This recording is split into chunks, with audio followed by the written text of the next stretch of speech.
வணக்கம். தூத்துக்குடி மாவட்டம் வேடநத்தம் கிராமத்தைச் சேர்ந்த சகோதரி சம்பவத்தில் ஈடுபட்ட ஒரு ஆள் விடாம நீங்க உடனடியா கைது பண்ணணும். அஜாக்கிரதையாக அந்த விலை நடந்திருக்கு. இந்த பெண்ணோட படுகொலை நடந்திருக்கு. அந்த இரவு அந்த பெண் போன இடத்துல காணும்னு சொல்லி கொளத்தூர் ஸ்டேஷன்ல போய் செல்வராஜுங்கிற ஒரு எஸ்எஸ்ஐ போய் கம்ப்ளைண்ட் கொடுக்குறாங்க.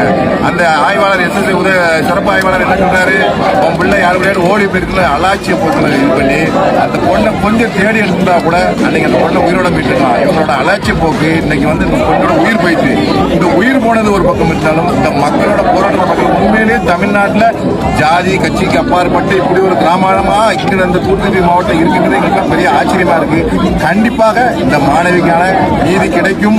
இந்த மக்களோட போராட்டம் வெல்லும் நம்பிக்கை எனக்கு இருக்கு. அதனால அவங்களோட நாங்களும் வந்து இந்த போராட்டத்தை கலந்துருக்கோம். நம் உறவு சகோதரி 12ஆம் வகுப்பு மாணவி பிரதிபா பாலியல் துன்புறுத்தலுக்கு உட்படுத்தப்பட்டு மிக கொடூரமான முறையில் கொடூர கயவர்களால் கொலை செய்யப்பட்டிருக்கிறார். இந்த கொலையை தமிழக அரசு உடனே அவர்கள் குடும்பத்திற்கு நீதி பெற்றுத் தர வேண்டும். இந்த கயவர்கள் யார் என்று உண்மையான குற்றவாளிகளை கண்டறிந்து அவர்கள் சட்டத்தின் முன் நிறுத்தப்பட்டு அவர்களுக்கு விரைந்து தண்டனை பெற தமிழக அரசு உடனே நடவடிக்கை எடுக்க வேண்டும்.